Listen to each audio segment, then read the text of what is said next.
कुणी साहेब झाला मोठा कमवितो भलत्या नोटा.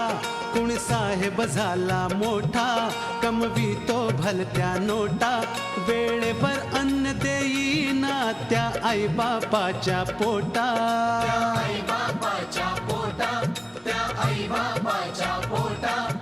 भीक मागया आई बापांनी हो. भीक मागया आई बापांनी झोळी ही पसरली. पंख फुटल्यावर सारी पाखर भुरकन उडून गेली रे गेली. तशी आज पोर आई बापाला विसरली. हल्लीची ही पोर आई बापाला विसरली. अशी आज पोर आई